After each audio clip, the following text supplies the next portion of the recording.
ဘေးလီနဲ့တော့စီစဉ်ကိုကြွားရောက်အားပေးကြတဲ့ပရိသတ်များနဲ့တကွရုပ်မြင်သံကြားနေရှုစားအားပေးနေတဲ့ပရိသတ်တွေအားလုံးပဲကျက်တည်မင်္ဂလာပေါင်းနဲ့ပြေဝကြပါစေလို့ဆုမွန်ကောင်းတောင်းပါရခင်ဗျကျွန်တော်တို့အပတ်စဉ်အခုလိုတင်းငွေနေ့ညတိုင်းမှာတင်ဆက်ပေးနေကြဘေးလီနဲ့တော့စီစဉ်ကိုဒီတစ်ပတ်အတွက်စတင်ပါတော့မယ်။ဒါပေမဲ့ဝင်နေတဲ့ကနေကျွန်တော်တို့အကြောင်းအရာလေးတွေပြောပြီးတော့သူတို့စိတ်ကြိုက်အစိမ့်မနဲ့အနိဘက်ကိုရွေးချယ်ပြီးအဲ့ဒီတည်းကနောက်ဆုံးကြံခဲ့တဲ့တယောက်တည်းကိုရွေးချယ်မှာဖြစ်ပါတယ်။အဲ့ဒီတယောက်တည်းကနေတိန်း30အထိရနိုင်တဲ့အခွင့်အရေးရှိတဲ့စုရွေးချယ်တဲ့အစီအစဉ်ကိုလည်းရင်ခုန်စွာဆက်လက်တင်ဆက်သွားမှာဖြစ်ပါတယ်။ဒီတစ်ပတ်ပြန်မိုးဝင်နေအားလုံးလည်းအစဉ်သင့်ဖြစ်နေပါပြီခင်ဗျာ။ပရိသတ်များလည်းအစဉ်သင့်ဖြစ်ပြီဆိုရင်ကျွန်တော်တို့ပထမဆုံးစာကြောင်းစပြောပါမယ်။ဒီချာစဉ်းစားဆုံးဖြတ်ပြီးတော့ကြိုက်တဲ့ဘက်ကိုရွေးချယ်ပါ။မိုးလေဝသသတင်းဌာနဆိုတာကိုအမေရိကန်နိုင်ငံကစတင်ခဲ့တာဖြစ်ပါတယ်။မိုးလေဝသသတင်းဌာနဆိုတာကိုအမေရိကန်နိုင်ငံကစတင်ခဲ့တာဖြစ်ပါတယ်။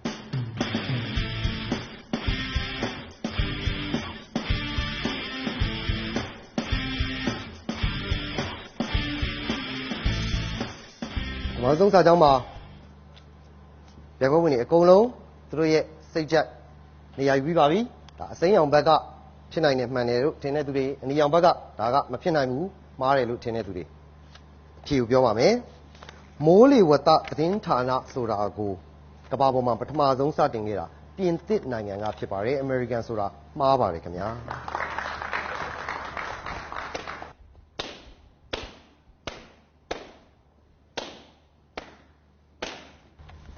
ကျွန်တော်ဒီတစ်ပတ်အတွက်ပထမဆုံးအကြောင်းအရာမှာတင်ဘာကြောင့်မှန်းတော့မသိဘူးအားလုံးကမှန်တဲ့ဘက်သွားကြတယ်တကယ်တော့မှားနေတော့ကျွန်တော်လည်းဘူပေါင်းနှလုံးပဲကြံတဲ့အထိဒါတစ်ခေါက်ထင်းနဲ့ဖောက်လိုက်ရတယ်ဆိုတော့ဆက်ပြီးတော့အောက်ပြန်မစင်းရအောင်ရွေးချယ်ပါ60ဝက်အားရှိတဲ့မီးသီးတစ်လုံးရဲ့လင်းအားကပိုးဆုံးကျူးအကောင်လေးတွေလင်းအားနဲ့နှိုင်းယှဉ်မယ်ဆိုရင်တဲ့ပိုးဆုံးကျူးအကောင်2000ခွဲလောက်ကိုစုထားတဲ့အလင်းအားနဲ့အတူတူပဲဖြစ်ပါတယ်60ဝက်အားရှိတဲ့မီးသီးတစ်လုံးရဲ့အလင်းအားကပိုးဆုံးကျူးအကောင်2000ခွဲလောက်စုထားတဲ့အလင်းအားနဲ့အတူတူပဲဖြစ်ပါတယ်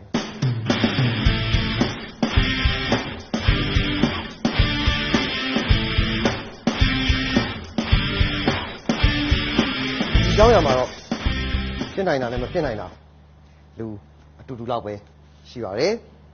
အဖြေပြောပါမယ်ခင်ဗျာ60ဝက်အားမီးသီးတစ်လုံးရဲ့လင်းအားကပိုးဆုံးကျူးအကောင်2000ခွဲလောက်စုထားတဲ့လင်းအားနဲ့ညီမျှတယ်ဆိုတာမှန်ပါတယ်ခင်ဗျာဘယ်ကအလယ်မှာနေပြီပါအခုဆိုရင်တော့အကြောင်းအရာ2ခုပြောပြပါပြီသူတို့ရဲ့ရွေးချယ်မှုမှာပြန်မဝင်9ယောက်စင်ပေါ်မှာကြံပြီးတော့အချိန်မားခွင့်ပူပေါ်က2ယောက်မှရှိပါတယ်တတိယမြောက်စာကြောင်းဆက်ပြောပါမယ်ခင်ဗျာတရုတ်နိုင်ငံရဲ့အမြင့်ဆုံးနန်းတော်ဟာပိုထာလာနန်းတော်ဖြစ်ပါတယ်တရုတ်နိုင်ငံမှာအမြင့်ဆုံးနန်းတော်ဟာပိုထာလာနန်းတော်ဖြစ်ပါတယ်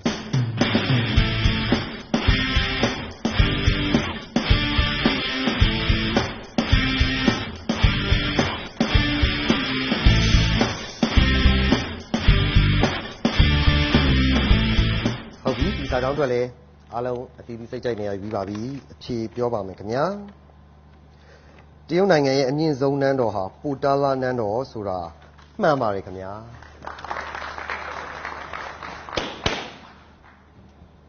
ပြိုင်ပွဲဝင်ယောက်ျားလေး2ယောက်နဲ့မိန်းကလေး2ယောက်အခုစင်ပေါ်မှာကြံပြီးတော့ဘယ်သူကမှဘူပေါင်းမရှိတော့ပါဘူးအဲတော့နောက်ဆုံးတစ်ယောက်တည်းကြံအောင်ဆက်ပြီးတော့စဉ်းစားရွေးချယ်ပေးပါအောင်ခင်ဗျာစက်တင်ဘာလ28ရက်နေ့ဟာနှစ်စဉ်အပြည်ပြည်ဆိုင်ရာမတန်ဆွမ်းသူများနေ့ဖြစ်ပါတယ်။ဒီလိုရပါဘူး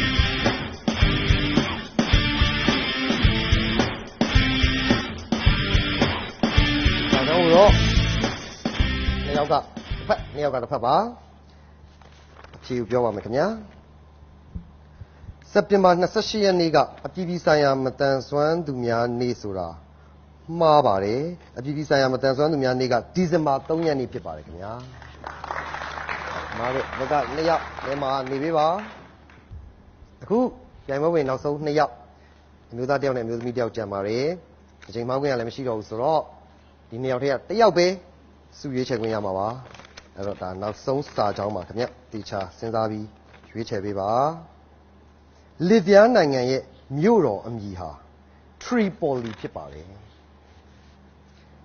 လစ်ဗျားနိုင်ငံရဲ့မြို့တော်အမည်ဟာ Tripoli ဖြစ်ပါတယ်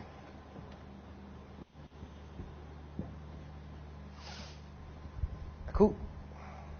ယောက်ျားလေးနဲ့မိန်းကလေးမှာမိန်းကလေးကဖြစ်နိုင်တယ်မှန်တယ်ဆိုတဲ့ဘက်ယောက်ျားလေးပြိုင်ပွဲဝင်ကမဖြစ်နိုင်ဘူးမှားတယ်ဆိုတဲ့ဘက်ကိုအသီးသီးနေရာယူထားပြီးဖြစ်ပါတယ်သူတို့နှစ်ယောက်တည်းကတယောက်ပဲနောက်တစ်ဆင့်ကိုကျင်းတည်တက်သွားပါပြီဘယ်သူဖြစ်မလဲဆိုတဲ့အဖြေကိုအခုအတူတူနားထောင်ပေးပါအောင်ခင်ဗျာလစ်ဗျားနိုင်ငံရဲ့မြို့တော် Tripoli ဖြစ်တယ်ဆိုတာမှန်ပါတယ်ခင်ဗျာ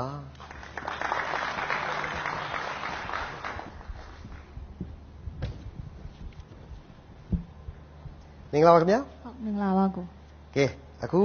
ခဏနေရင်330အထိပါတဲ့စုတွေတဲကဘာစုရမလဲဆိုတာကိုယ်တိုင်ရွေးရတော့မယ်ပရိသတ်ကြီးကလည်းဘယ်သူလဲဆိုတာသိချင်ပါပဲမိတ်ဆက်ပေးပါဦးဟုတ်ကျွန်မနာမည်ကတော့မတ်တင်စာကြီးလို့ခေါ်ပါတယ်ရှင်မတ်တင်စာကြီးခရကနေလာပြိုင်တာလေဟုတ်ကြည့်မြင်နိုင်ရပါပညာရည်ချင်းလည်းပြောပါဦး BA English နဲ့တောင်းပေးထားပါတယ်ကိုဟုတ်ပါပြီခင်ဗျမတ်တင်စာကြီးရဲ့စုရွေးချယ်တဲ့စီစဉ်ကိုပရိသတ်ကြီးဆက်လက်အားပေးပါဦးခင်ဗျဒီတစ်ပတ်စုရွေးချယ်ဖို့အဓိကကူညီပံ့ပိုးပေးထားတာကတော့ OK ဒေါ်လာမှဖြစ်ပါတယ်ခင်ဗျဘေးလီနဲ့တော်ရဲ့ဒုတိယပိုင်းစုရွေးချယ်တဲ့အစီအစဉ်တွေကိုဆက်လက်တင်ဆက်ပါတော့မယ်ခင်ဗျာဒီတစ်ပတ်အစီအစဉ်အတွက်အဓိကကူညီပံ့ပိုးပေးထားတာကတော့ OK ဒေါ်လာမှဖြစ်ပါတယ် OK ဒေါ်လာဆိုတာကတော့ Mobile Payment System ဖြစ်ပါတယ် OK ဒေါ်လာ Mobile Payment ကိုအသုံးပြုပြီးတော့24နာရီ9ရက်ပတ်လုံးငွေပေးချေမှုတွေပြုလုပ်နိုင်ပါတယ်အဲ့လိုငွေပေးငွေယူပြုလုပ်မှုတွေအတွက်မြည်သည့်ဝန်ဆောင်ကမှပေးစရာမလိုပါဘူးခင်ဗျာအသေးစိတ်ချက်လက်တွေကိုသိချင်တယ်ဆိုရင်တော့ OK ဒေါ်လာရဲ့ Facebook page မှာသေးစိတ်ဝင်ရောက်လေ့လာကြည့်ရှုနိုင်ပါတယ်ခင်ဗျာဒုတိယပိုင်းစုရွေးချယ်တဲ့စီစဉ်ကိုဆက်လက်တင်ဆက်ပါတော့မယ်ခင်ဗျာကိုမောင်မောင်အေးကိုစင်မြင့်ထပ်မှနေရာရွေးဖို့ဖိတ်ခေါ်ပါလေမင်္ဂလာပါခင်ဗျာမင်္ဂလာပါဒီနေ့အားလုံးမင်္ဂလာညပါဗျာဒီတစ်ပတ်မှာစုရွေးရမယ့်ဗျာဘဝင်မတ်တင်စာအေးနေရာရွေးပါခင်ဗျာ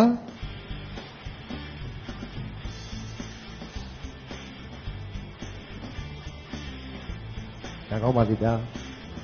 မင်္ဂလာပါမတ်တင်စာအေးမင်္ဂလာပါကိုမင်္ဂလာပါမတ်တင်စာအေးကဒီနေ့ပွဲမှာဘယ်လိုအနေနဲ့လာရောက်ရှင်ပြန်ဖြစ်ခဲ့တာတော့ငွေချင်းတွေနဲ့တူတူလာပြန်ဖြစ်တာပါငွေချင်းတွေနဲ့ဟုတ်ပြီအဲ့တော့ငွေချင်းတွေနဲ့လာပြန်တဲ့အချိန်မှာတယောက်တည်းနောက်ဆုံးအစင်းရောက်သွားပြီ30ရွေးရတော့မယ်ဘယ်ညီမလေးလက်ထဲမှာ30ထည့်ထားမယ်လို့ထင်ပါတယ်30နောက်30 model ခင်ပြည့်ပြည့်ဝင်နိုင်အဲ့ဆိုရင်10ရုံဖယ်ထားရတော့မယ်နော် model ခင်ပြည့်ပြည့်ဝင်နိုင်လက်ထဲကလက်ဆွဲတစ်တာ30လို့မတင်စာကြီးကယူဆထားပါတယ်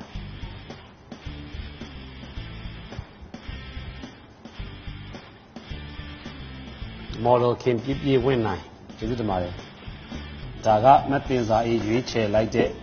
30ပါမယ်လို့သတ်မှတ်လိုက်တဲ့နံပါတ်လက်ဆွဲတစ်တာ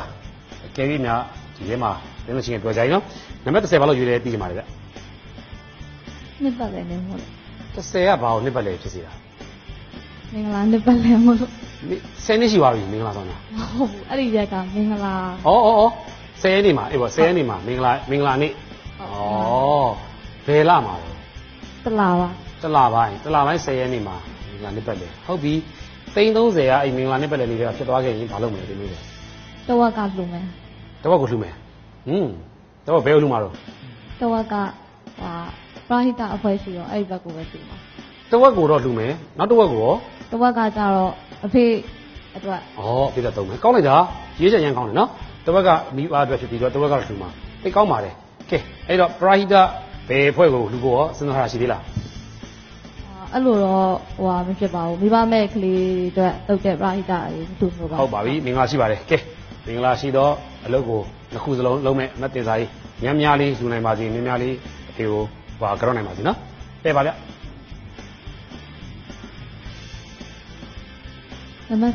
နံပါတ်7 model Nanset နံပါတ်7 model Nanset ရဲ့ဓမ္မဦးဆုံး OK ဒေါ်လာအချင်းပြတဲ့စုကိုစပြီးတော့ထောင်စုလေးနဲ့စဖွင့်လိုက်ကြရအောင်ကောင်းမှာတယ်အသေးဆုံးထောင်စုတောင်းစုရဲ့အသေးဆုံးပါအဲ့တော့ဒါဟာစုသေးလို့ပြောလို့ရပါတယ်တဲ့ပေါင်း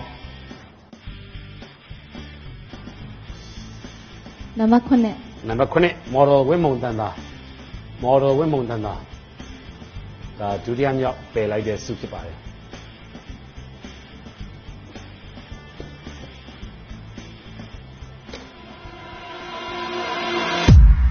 တသိန်းအိုး1000ပြီးတော့တသိန်းဒါသိပ်ပြောစရာမကောင်းဘူးနော်သိန်းစုတွေကတော့အသေးဆုံးတော့အသေးဆုံးဒါပေမဲ့လည်းနှစ်စုမှာ1000နဲ့တသိန်းထွက်ထားတယ်ဒီဆောင်ကြည့်ပါဦးထောင်စုတွေအခုတောက်လျှောက်ပေးကြရအောင်19 နံပါတ်19 model Heymanနံပါတ်19 model Heyman လက်ထဲကတတိယမြောက်ပယ်လိုက်မဲ့စုဖြစ်ပါတယ် okay ဒေါ်လာချင်းနေပေးတဲ့စုပါ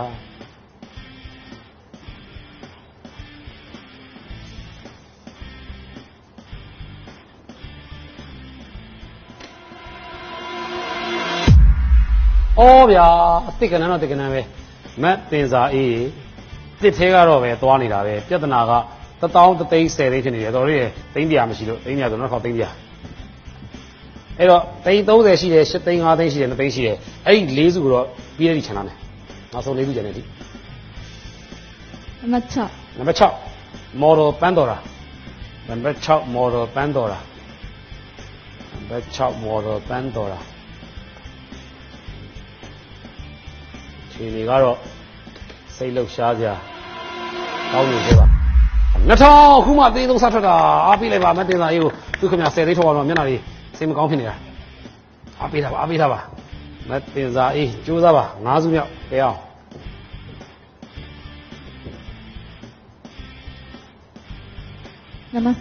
နံပါတ်7 model တင်စာထက်ဦးလက်ထဲကအခု5စုမြောက်ပယ်မှာဖြစ်ပါတယ်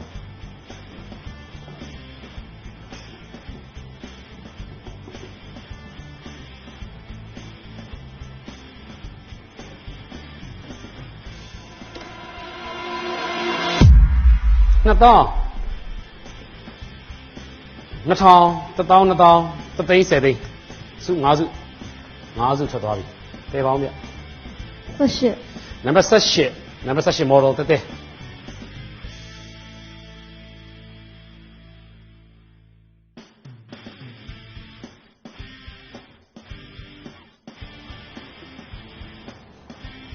နံပါတ်18 model တက်တဲ့ရဲ့လက်ထဲကနောက်ထပ်စုတစ်စု4000 1000စု3စု1000စုတစ်စုသိန်းစုနှစ်စု3သိန်း10သိန်းချန်တော့မယ်ချန်တဲ့စုတွေအားလုံးပယ်ပေါင်းပြတကယ်ချင်းတွေပါလာတိုင်မင်းတွေပါလေနော်21နံပါတ်21 model Germany make it နံပါတ်21 model Germany make it9000 2000 1000 2000 4000 9000တစ်နှစ်4ခွန်24နံပါတ်24 model Alchemy1000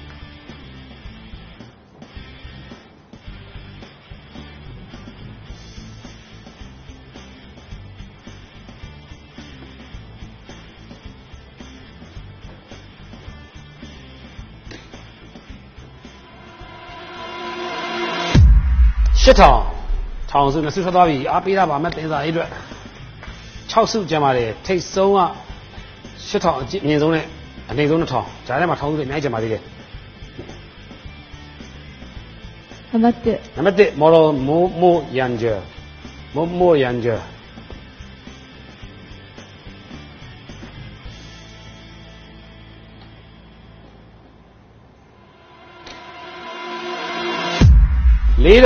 ဒါအားပေးရမှာပါအားပေးတာပါမတင်စားအေးကြိုးစားရမယ်1000စု3စုထွက်သွားပြီ5စုပဲကျန်တယ်1000စု5စုကြောက်အောင်ဖဲမယ်73နံပါတ်73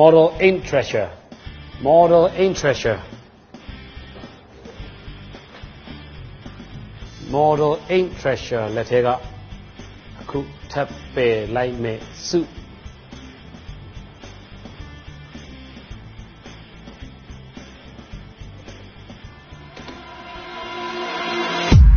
3000 1000စု4စုထွက်သွားပြီ1000စု4စုပဲကျန်တယ်မတ်တင်စာအေးစူးစမ်းထားပါ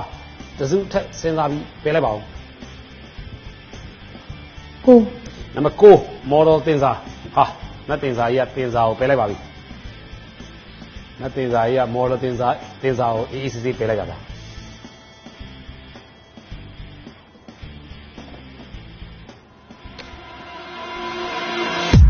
2500ဗျာနတ်တင်စာအေးရဲ့အေးအေးဆေးဆေးပေးလိုက်တဲ့တင်စာဟာတော်တော်ကိုစိတ်အေးချမ်းသွားစေပါတယ်ကဲပါ16 နံပါတ်16 model ခိုင်မီမီဇော်လင် model ခိုင်မီမီဇော်လင်လက်ထဲကအခုနောက်ထပ်ပယ်မဲ့စုထောင်စုပဲဖြစ်ပါစေကျန်တဲ့3စုတဲ့တစ်စုပါ3500 4500 5000အဲ့ဒီကတစ်စုဖြစ်ပါစေဗျ3000ဒါလည်းမဆိုးပါဘူးနော်တောင်းစုတွေကခက်သေးသေးစုလို့ဆိုဖြစ်တဲ့အတွက်ဒါလည်းမဆိုးပါဘူးဟုတ်ပြီဒီနေ့ကစားပွဲပထမဆုံးဖုန်းခေါ်ပါဟုတ်ကဲ့ပါဗျထောင်စု3စုပဲကျန်ပါတယ်30ကျန်ပါသေးတယ်ဗျနော်35သိန်း8သိန်းပဲကျန်ပါသေးတယ်ကျွန်တော်မေးလိုက်ပါမယ်ထောင်စု3စုပဲကျန်တဲ့အတွက်အခြေအနေအရင်ကောင်းပါတယ်ဒီနေ့ကစားပွဲမှာ30လည်းကျန်နေသေးတယ်2သိန်း5သိန်း8သိန်းကျန်တဲ့အတွက်အခုစက်မှတ်ကစားရင် OK ဒေါ်လာစုပဲ2သိန်း2000 2သိန်း2000အဲ့ဒီထက်မှာ9သိန်းရှိတယ်10သိန်းရှိတယ်30ရှိတယ်အဲ့ဒီအောက်မှာတော့2သိန်းရှိတယ်8000ရှိတယ်6000ရှိတယ်9000ရှိတယ်ထောင်စု3စုရှိတယ်နောက်တော့တောင်းကနန်း2စုကျန်သေးတယ်2သိန်း2000နည်းနည်းတိုးပြုံးဟာချက်ချင်းတိုးရမှာဘယ်လောက်တိုးစေချင်တာလဲနည်းနည်းတိုးစေတာ3သိန်း3သိန်းပထမအဆုံးမှာလည်းကို2သိန်း1000 3သိန်းနဲ့ရက်မယ်လို့ပြောနေပါတယ်ကျွန်တော်မေးလိုက်ပါမယ်3သိန်းတော့မရသေးပါဘူး2သိန်း1000တော့တရားမှမတိုးနိုင်သေးပါဘူးထောင်ကနန်း3စုရှိနေပါသေးတယ်ဆက်ရွေးမယ်ဆက်ကစားပါမယ်ခင်ဗျရွေးပါ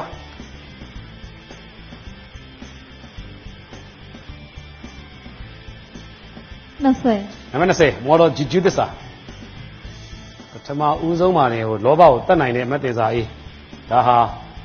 330တွေ8သိန်းတွေ5သိန်းတွေ9သိန်းတွေရှိနေတဲ့အချိန်မှာဟိုသူက3သိန်းနဲ့တောင်ကြီးကြီးနဲ့ဒီကစားပွဲကိုရက်ချင်ပါတယ်ဒါပေမဲ့ကုမ္ပဏီကလည်းထောင်စုတွေနည်းနည်းကြံနေသေးတယ်ပြီးတော့စုကြီးတွေလည်းကြံနေသေးတော့ဒီကစားပွဲကိုသူကပထမတစ်ခေါက်နဲ့တော့လွယ်လွယ်မပေးနိုင်သေးပါဘူး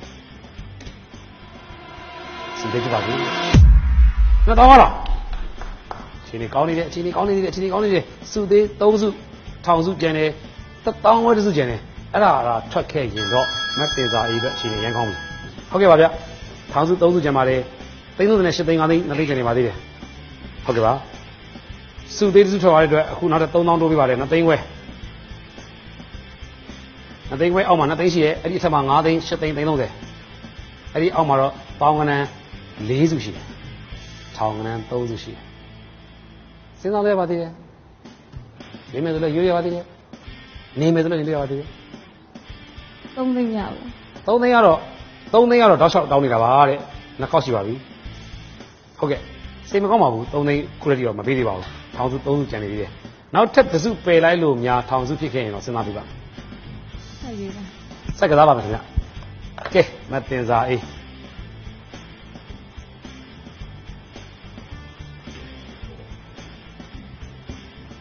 23နံပါတ်23 model fusion ရှင်းသန့်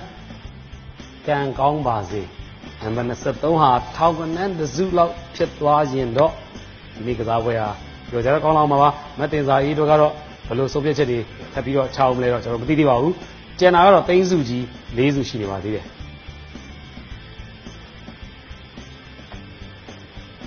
တောင်းစု4စု3စု4စုထောင်စု3စု8000အိုးကိုလိုကလိုက်ညီနော်တောင်းစု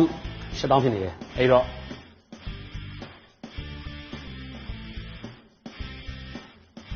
20နဲ့နံပါတ်20 model Jujuko model Jujuko လက်ထက်ကနောက်ထပ်စုတစုပယ်ရပါဦးမယ်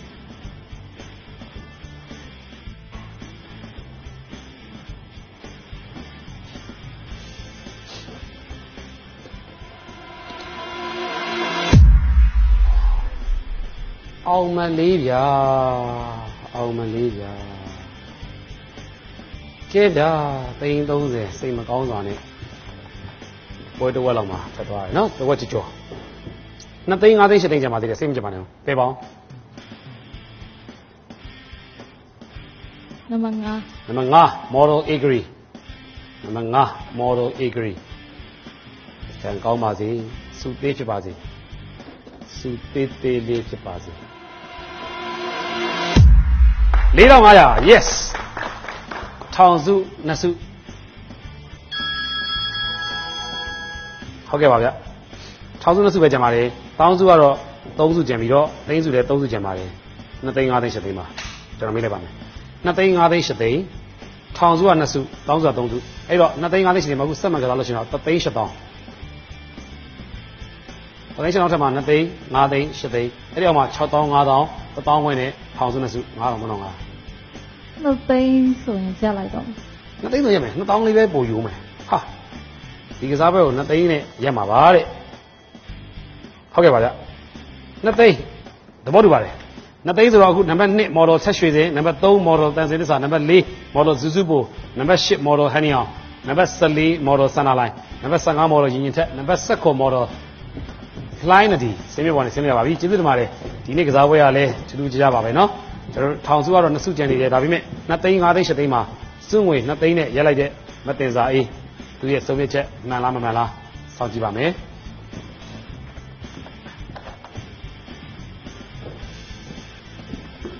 မတင်စာအေးရဲ့ရွေးချယ်မှုကတော့နံပါတ်10ပါပြည်တဲ့သူချင်းခုံကြည့်အောင်2သိန်း5သိန်း7သိန်းရှိပါတယ်အောက်မှာတော့ထောင်ကနန်း2စုအဲဒီတော့သူကစုငွေ3သိန်း7တောင်းမှာ2000တိုးပြီးတော့2သိန်းနဲ့ဒီကစားပေါ်ရလိုက်ပါပြီ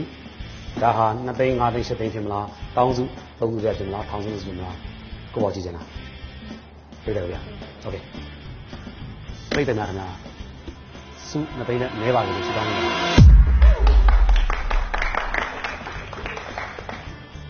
ဟုတ်နော်3500နဲ့လုံးဝဆိုရင်ပြိုင်ပွဲကနေပြီးတော့ကျွန်တော်တို့အခုလောဆယ်မှာစုဝင်2သိန်းရသွားပါတယ်ကိုစန်းတို့ကိုဖိတ်ပါတယ်ဗျ